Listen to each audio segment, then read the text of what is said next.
자, 안녕하세요. 옆사람 인사합시다. 안녕하세요.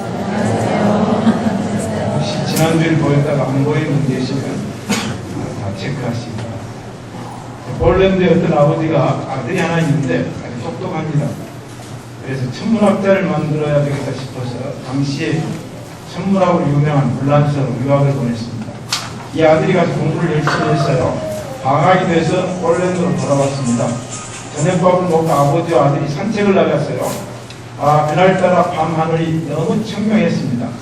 밤하늘에 별이 많이 떠 있어요. 그랬더니 천문학을 공부한 아들이 아버지한테 하는 말이, 아빠, 별이 참 아름답군요. 아빠가 실망했어요. 아니, 천문학을 공부했으면 별이 아름답다는 말을 해서는 안 되고, 별이 이름이 뭐고, 또 은하계 어떻게 되고, 이런 얘기를 해줄 줄 알았더니, 초원에서 농사 짓는 사람들이 밤하늘의 별을 보고 하는 얘기를 똑같이 했어요. 자, 여러분, 별나라에 가면 별이 아름답습니까? 아름답지 않습니까? 우리 달나라 사진 봤죠? 나무 하나 없어요. 물 하나 없어요. 그런데 멀리 비치니까 사람들이 아름답다 그런 얘기를 하게 됩니다. 자, 공동체의 아름다움이 어디 있겠어요? 한 사람이 서 있으면 아름답지 않죠. 오늘 목사 제 혼자 설교하고 교인들이 앉아있으면 그 뭐 아름답습니까? 그런데 오늘 보니까 알락달락 벗고 있고, 머리도 어떤 사람 파마하고, 어떤 사람 생머리하고, 어떤 사람 모자하고, 어떤 사람 스카프하고, 어떤 사람 안경 끼고, 어떤 사람 루즈를 발랐는데 빨간 루즈, 피 루즈 바르고, 넥타이도 알락달락 하니까 우리 모두가 앉아있으니까 아름다운 공동체가 된 줄로 믿습니다. 형제의 선하고 아름다움. 시편 133편. 자, 형제의 선하고 아름다움이 뭔가? 첫째, 하나님이 만드신 모든 피조물은 아름답다. 창세기 1장 1절에 보니까 태초에 하나님이 천지를 창조하신다. 첫째 날 창조하신 다음에 보시기에 좋았더라. 둘째 날 창조하신 다음에 보시기에 좋았더라. 넷째 날 창조하신 다음에 보시기에 좋았더라. 다섯째, 여섯째 날 창조하신 다음에 보시기에 좋았더라. 마지막에는 여호와께서 하나님께서 보시기에 심히 좋았더라. 자, 그러면 하나님이 만드신 우주 만물도 아름다운데 하물며 인간은 얼마나 아름다워야 되는가? 왜 그런가 하면 만물의 영장이에요. 하나님께서 만물을 창조하시고 이 만물을 너에게 주노니 너희는 다스리고 정복하라. 땅에 충만하라. 명령했으니까 만물을 다스리는 인간은 더 아름다워야 합니다. 그러면 인간이 아름답기 위해서 많은 사람들이 노력을 하죠. 어떤 사람은 성형수술도 하고, 어떤 사람은 화장도 하고, 어떤 사람은 옷도 잘 입고, 어떤 사람은 아름답기 위해서 많은 노력을 하는데 인간의 아름다움이 거기 있습니까? 옆 사람을 쳐다보세요. 아름다운가? 당신은 참 아름답습니다. 얘기해보세요. 그런데 인사하면서 인상을 씁니다. 아름답기 뭘 아름다워요? 보니까 예쁜 데는 하나도 없네요. 자, 인간의 아름다움이 어디에 있을까? 자, 나는 다른 사람과 비교했을 때 아름다움이라는 모습이 없을 수 있어요. 그렇죠? 왜? 미모는 비교되거든요. 어떤 사람은 성형수술했고, 어떤 사람은 안 하고, 어떤 사람은 태어날 때. 그런데 인간의 아름다움이 외모에 있다고 하면 아마 여기서 멋있는 사람 있어요? 아름다운 사람 있어요? 없을 거예요. 그런데 찬송은 뭐라고 말합니까? 성경은 뭐라고 말합니까? 아니, 내 속에 거하시는 하나님의 형상이 아름답도다. 내 안에 거하시는 하나님이 아름다워요. 형제의 모습 속에 보이는 하나님 형상 아름다워라. 존귀한 주의 자녀됐으니 사랑하며 섬기리. 자매의 모습 속에 보이는 하나님 형상 아름다워라. 우리 모임 중에 임하신 하나님의 영광 아름다워라. 나는 별로 아름답지 않은데 내 안에 하나님 형상이 아름다워진 줄로 믿습니다. 그런데 이 모든 사람이 형제와 자매가 되었으니까 우리 서로 사랑하며 서로 축복하며 삽시다. 사랑합시다. 사랑합니다. 그 다음에 축복합니다. 기분 좋잖아요. 미워합니다. 저주합니다. 여러분 옆 사람 옆에 안고 싶죠. 사랑합니다. 축복합니다. 자, 두 번째, 형제의 연합과 동거라 얘기했어요. 형제가 연합하여 동거함이. 자, 그러면 시편 133편은 어떤 배경에서 쓰여졌을까? 항상 성경의 배경이 있어요. 다윗이 여호와의 법궤를 블레셋에 빼앗겼습니다. 몇 년 동안 빼앗겼냐면 20년 동안 빼앗겼어요. 그러니까 예루살렘 성전에 여호와의 법궤가 있어야 되는데 블레셋이 침략을 해가지고 다른 것 뺏어가는 게 중요한 게 아니라 이 법궤를 빼앗아 갔어요. 자, 그러니까 법궤가 있을 때는 법궤의 중요성을 별로 몰랐어요. 그 법궤가 없어지니까 이스라엘 민족이 흩어졌어요. 마음이 흩어지고 정신이 흩어졌어요. 다윗이 통치하면서 이 민족의 마음을 한데 모으는 것은 왕이면 되겠지. 왕. 그러니까 다윗 왕이니까. 내가 있는데 왜 민족이 흩어졌어? 아니, 신앙은 여호와의 법궤가 없어지니까 민족들의 마음이 흩어졌어요. 그런데 20년 만에 다윗의 법궤가 예루살렘에 돌아옵니다. 법궤가 아무것도 아닌 것 같았는데 법궤가 돌아오는 그 순간 20년 동안 흩어졌던 이스라엘 백성들의 마음이 하나가 되어서 민족적인 연합이 이루어졌어요. 할렐루야. 민족적인 연합, 영적인 연합. 그래서 형제가 연합하여 동거함이란 노래를 하게 됩니다. 오늘 시간에 우리 성문의 모든 성도들은 다 연합해서 한 형제 자매가 된 줄로 믿습니다. 자, 그럼 형제가 누군가, 모친이 누군가, 자매가 누군가. 마태복음 12장을 읽어보니까 예수님께서 복음 전도로 다니셨어요. 그런데 이 나사렛에서 어머니하고 형제들이 예수님 얼굴을 볼 수가 없어요. 너무 바쁘니까. 예루살렘으로 잡아나오므로 남방으로 막 이스라엘 막 돌아다녀요. 그러니까 예수님도 만나보려고 왔어요. 근데 예수님이 너무 바쁘다는 거예요. 복음 전도하고 있어요. 이 제자들이 와가지고 예수님, 어머니하고 형제들이 와서, 동생들이 와서 예수님 만나려고 합니다. 자, 그러면 만나줘야 되잖아요. 근데 예수님은 너희는 먼저 그의 나라와 그의 의를 구하라. 하나님 말씀 전하는 것이 우선순위니까 육적인 어머니와 형제들이 왔는데 안 만나줬어요. 이 제자들이 또 와서 예수님 어머니와 동생들이 만나기를 원합니다. 예수님 조금 바쁜데 자꾸 이런 얘기를 하니까 누가 내 형제요? 누가 내 모친이냐? 누가 내 형제요? 누가 내 모친이냐? 아니 형제는 동생들이고 모친은 말이 어머니 아닙니까? 근데 누가 내 어머니고 동생들이냐? 예수님께서 뭐라고 말씀하셨습니까? 누구든지 하늘에 계신 내 아버지의 뜻대로 행하는 자가 내 형제요 자매요 모친입니다. 하나님의 뜻 행하는 자. 자, 그러면 여러분 혈육이 아니에요. 물론 김동문 집사님 옆에는 자식들 앉아있고 아들 앉아있고 뭐 전부리 앉아있고 여기는 아버지 어머니 형제 있지만은 지금 오장면로 박영재 집사님 뭐 피하나 슬픈 게 있습니까? 없죠. 그런데 오늘 우리는 주님 안에서 한 형제 자매가 된 줄로 믿습니다. 요새는 형제예요. 자매예요. 오늘 이브에 9시에 드렸는데요. 오영기 집사님하고 명재가 둘이 앉아있더라고요. 그래서 제가 시켰더니 명재가 지가 아빠한테 형제입니다.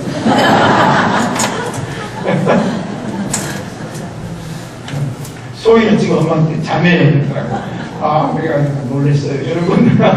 자, 우리가 혈육은 그렇지만 누가 내 형제요, 모친이요, 자매인가? 오직 누구든지 하늘에 계신 내 아버지의 뜻대로 행하는 자가 자매고 형제고 모친인 줄로 믿습니다. 자, 그런데 또 하나 중요한 게 있어요.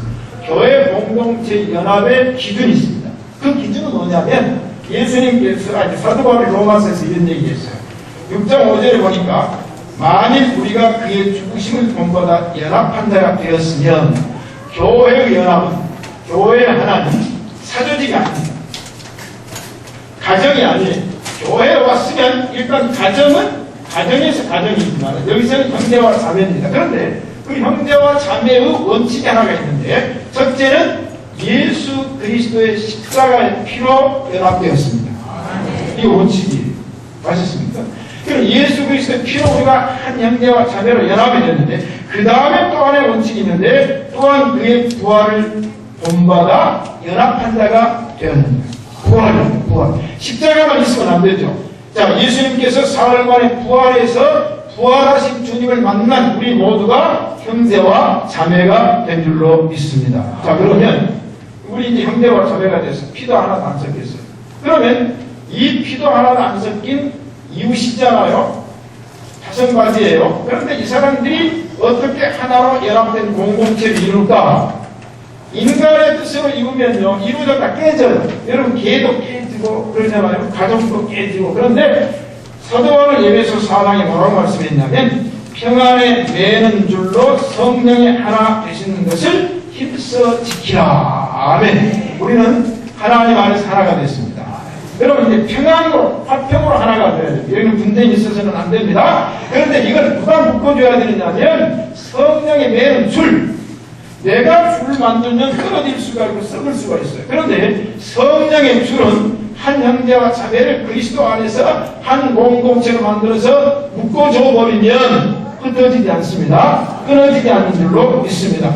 여기 동거는 육적인 뜻의 동거가 아니라 영적인 의미로 동거하니라고 말씀을 했습니다. 자, 우리는 주님 안에서 한 형제 자매가 된 줄로 있습니다. 우리는 한 하나님 아버지를 모시는 한 가족이 된 줄로 믿습니다. 문제가 있어요. 항상 문제가 있어요. 아니, 나는 선한 사람, 형제와 연합해서 동거하는 것을 좋게 여기잖아요. 그런데 영화 가운데 제목을 보니까 적과의 동침이라는 것입니다. 우리 유교동란을 배경으로 한 영화가 나왔잖아요. 미국에서도 그런 배경의 영화가 나왔어요. 평소에 원수의 원수. 그런데 어떤 목적을 위해서 원수가 연합을 해요. 동거해요. 세상 사람도 그러면 안 됩니다. 하나님 믿는 사람은 더더욱 그러면 안 됩니다. 여러분 원수와 동거하신답니까? 마귀와 동거하신답니까? 적과 동거하신답니까? 내 목적, 내 어떤 수단과 내 목적을 이루기 위해서 수단과 방법을 가리지 않는 것은 신앙인의 원칙이 아닙니다. 우리는 원수와는 동거하지 맙시다. 마귀와는 동거하지 맙시다. 사탄과는 동거하지 맙시다. 여행을 하다 보면 여러분 패키지 여행 갔죠? 근데 부부가 가면 이제 관광버스도 부부가 자리를 주니까 나란히 앉아요. 또 호텔 방도 여행하다가 부부가 가면 이제 더블베드 방을 하나 줍니다. 그런데 부부가 아니에요. 남편도 혼자 가거나 아내 혼자 갔어요. 그럼 이제 여행사는 손해를 안 봐야 되고 또 이제 그 방 하나를 쓰게 되면 돈을 더 내야 되니까 두 사람이 파트너가 돼서 이제 의자도 앉아야 되고 방을 써야 됩니다. 그런데 아이고 막 여행을 갔더니 인천공항에 갔더니 여행사 가이드가 나와가지고 딱 조를 짜주는데 초등학교 때 원수가 그동안 헤어졌어요. 응? 헤어졌는데 아니 여행 갔더니 딱 팀에 딱 들어왔네요. 그런데 관광버스 의자를 딱 두 사람이 묶어줬어요. 자, 그 관광버스 탄 의자는 그때는 뭐라고 해요? 가시방석, 바늘방석이요. 아니 그 방석에 무슨 가시가 있습니까? 없잖아요. 그 방석에 무슨 바늘이 있습니까? 없어요. 그런데 거기 옆에 앉아있으면은 이건 재미가 없어요. 아니 관광버스 타고 여행 가는데 가이드가 참고해 주십시오. 참고해 보라. 저기는 뭐고 저기는 뭐고 하는데 아니 이번 여행은 뭐요? 잡혔어요? 왜? 옆에 앉아있는 사람이 누구냐에 따라서 잡혔잖아요. 그 다음에 이제 또 방에 호텔 방을 룸을 두는데 룸메이트가 또 그 사람은 좋은데요. 아이고 이것도 이제 트윈으로 나눠지면 뺏으면 모르는데 떡을 내가지고 누워있으면요 잠 와요 안 와요? 안 와요. 잠맛도 없지? 이게 뭡니까?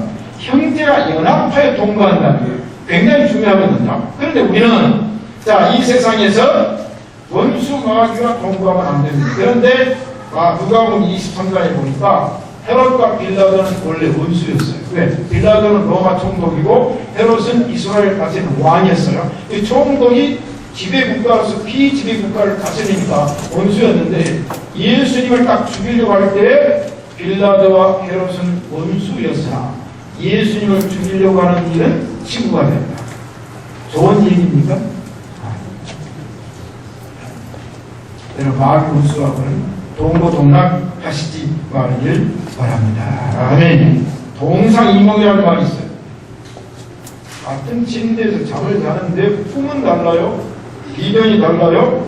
목표가 다릅니다. 자, 그런데 더 심각한 것은 여러분 결혼하셨죠? 그럼 둘이 결혼했으면 서로 사랑하기 때문에 결혼했잖아요. 심각했습니다.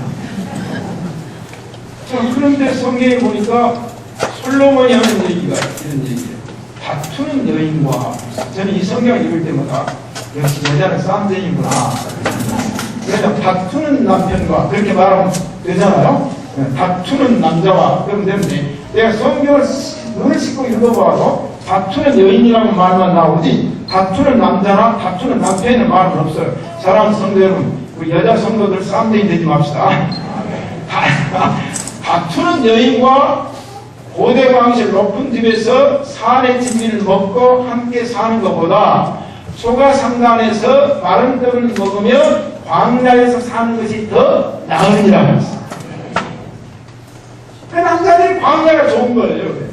다투는 여러분 누구와 동거하는 게 중요하잖아요.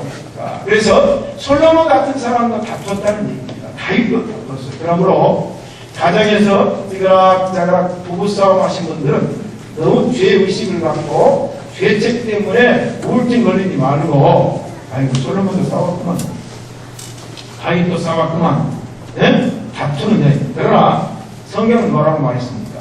차라리 운박이 낫고 차라리 광야가 낫다. 왜? 우리는 서로 화목해야 될 줄로 믿습니다. 세 번째, 그러면 자 형제가 연합하여 동거함이 세 번째는 어찌 그리 선한지요. 그랬어요. 어찌 그리 선한지. 어찌란 말은 다른 이제 표현은 어떻게 그렇게 선한게 놀랜다는 얘기예요. 놀랬어요. 여러분 어떤 사람 형제와 자매가 사는데 너무 사이좋게 살고 의롭게 살고 부부가 사는데 너무 행복하게 살면 어찌 그리 선한지요.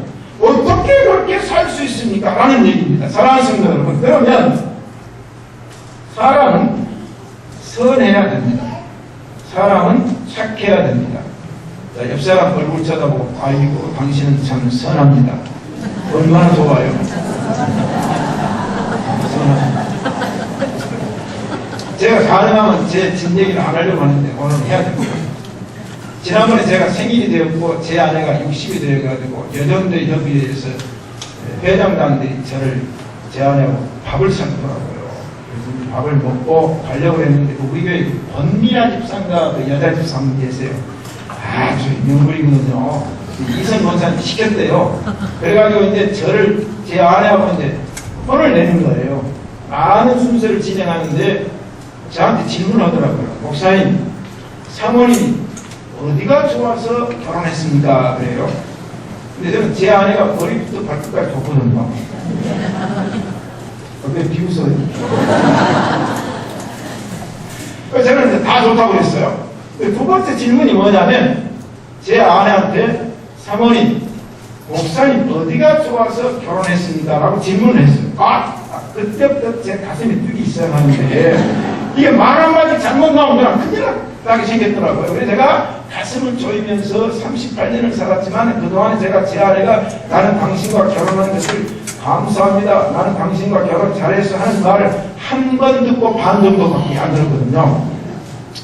무슨 말이냐, 가슴을 조이는데 제 아내가 뜸을 들이더라고요. 그러더니 딱 나중에 하는 말이 착해서 결혼했어요. 여러분 제 착한 사람입니다. 제 착하대요. 예? 인정 안 하세요? 왜 이렇게 불만이 있어가지고 제가 착하대요, 저 부모. 그때 제가 속으로 인정은 됐다. 아니 착하다고 인정받았으니까 되잖아요. 아니 만약에 악해서 결혼했습니까? 아니 사기꾼 같아서 결혼했습니다. 그럼 안 되잖아요. 옆 사람 쳐다봅시다. 당신은 참 착합니다. 얼마나 좋습니까? 착하다, 선하다는 얘기예요. 선하다. 예? 자, 우리는 선한 사람과 동거함이 아름다움이 된 줄로 믿습니다. 선한 사람. 어찌 그리 선한지요. 성경은 하나님께서 선을 행하라고 명령하십니다. 선을 행하라. 어떤 사람이 선할까? 인간적으로 보면 인간에게는 악성이 있어요. 죄악이 있거든요. 그렇잖아요. 성선설, 성악설이라는 것도 있고 또 모든 사람은 죄를 범하였으면 하나님의 영광 이르지 못한다. 인간에게는 죄악이라고 하는 것이 있어요. 그래서 착하지만 제가 착합니까? 솔직히 얘기해서. 네? 한번 저하고 살아봐야 착한지. 한번 살아보랍시다. 남 얘기하지 말라고요. 그런데 내가 착한 것이 있냐 그 말이에요. 내게 선한 것이 있냐 그 말이에요. 그런데 하나님께서는 어떤 사람을 착하다고 말했냐, 선하다고 말했냐면 여호와께 은총을 받는 사람은 선하다. 선인은 여호와께 은총을 입느니라. 다음 12장 2절이요. 선인은 하나님의 은혜를 받은 사람, 여호와의 은총을 받는 사람이 선한 사람인 줄로 믿습니다. 여러분, 우리는 이 세상에서 선을 행하며 사는 것이 그보다 더 나은 삶이 없다. 선을 행하면서 사는 것보다 더 나은 삶이 없다고 말씀을 했습니다. 그런데 세상은 선한 사람이 많지 않고 선을 행하는 자가 많지 않고 도리어 악을 행하는 자가 많은 곳이 바로 이 세상입니다. 그러므로 사랑하는 성도 여러분, 우리는 선을 행하면서 삽시다. 선을 행해야 됩니다. 왜? 하나님이 선하십니다. 우리는 선을 가지고 악을 이겨야 됩니다. 악으로 선을 이기지 말고 선으로 악을 이겨야 됩니다. 그러기 위해서는 날마다 열심으로 선을 해야 됩니다. 날마다 선을 좋아하며 즐기면서 살아야 될 줄로 믿습니다. 선을 행함으로 고난을 받으면 하나님께서 이보다 더 아름다운 것이 없다는 것입니다. 고난을 받는 데가 아름다운 거예요. 여러분, 제 아름답습니까? 아름답지 않습니다. 아까 착하다, 제 아내가 착하다고 했고 우리 교인들이 아름답다. 이 좋은 거 아니에요.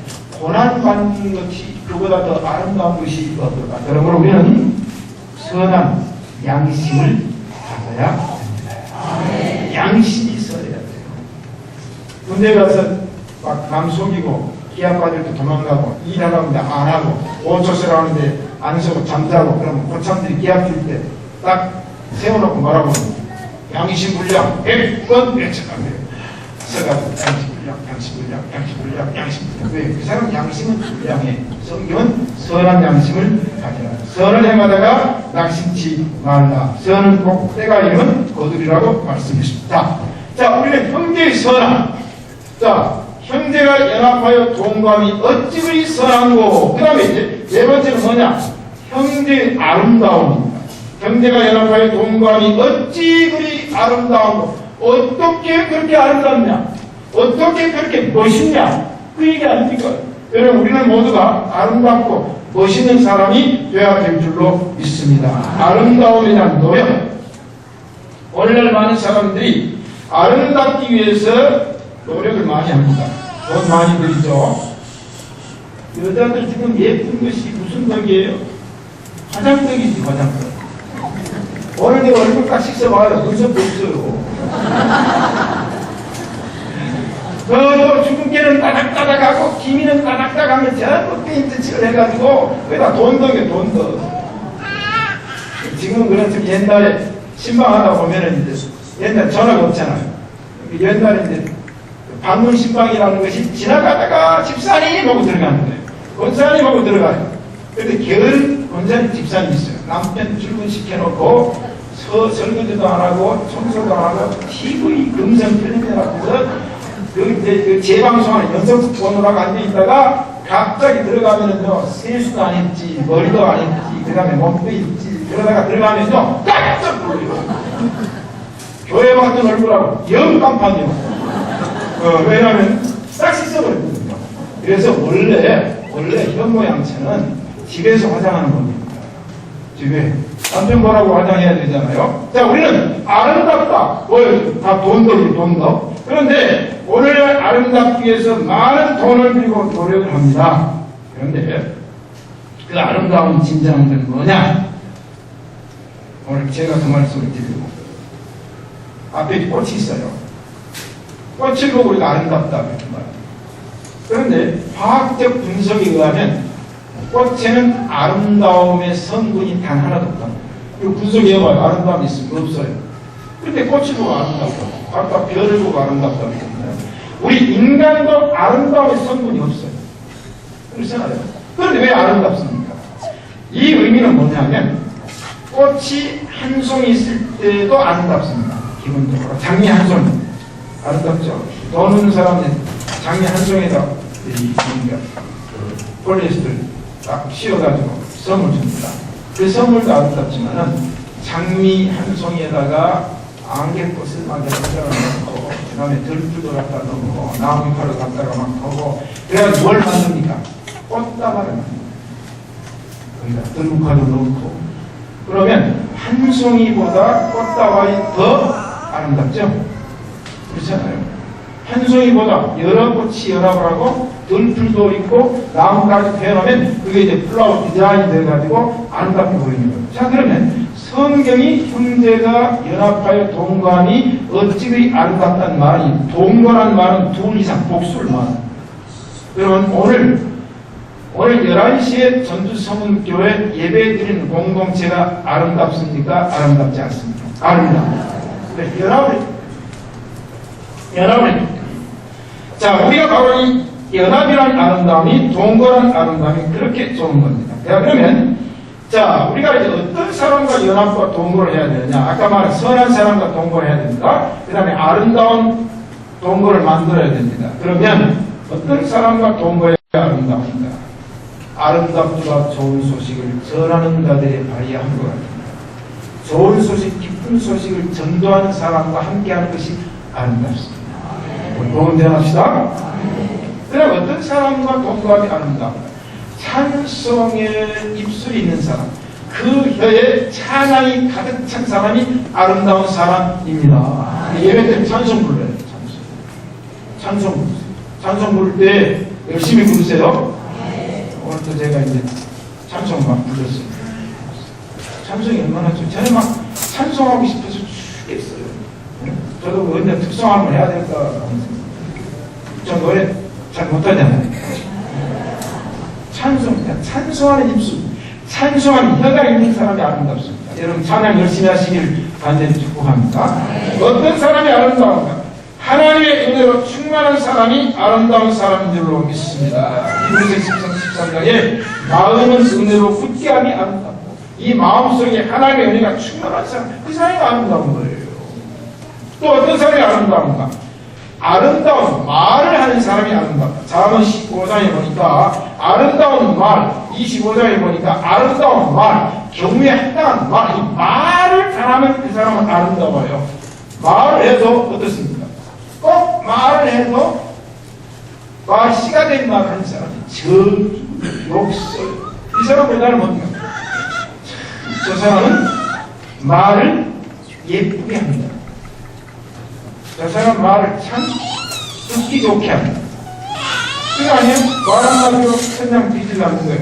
같은 값이 말을, 좋은 말, 감사의 말, 은혜로운 말, 소금으로 고르게 하는 말, 우리 성례 공동체는 말이 아름답기를 축복합니다. 아이고 사랑합니다. 축복합니다. 감사합니다. 이 얼마나 아름답습니까? 그런 사람과 함께 사는 것이 아름답다.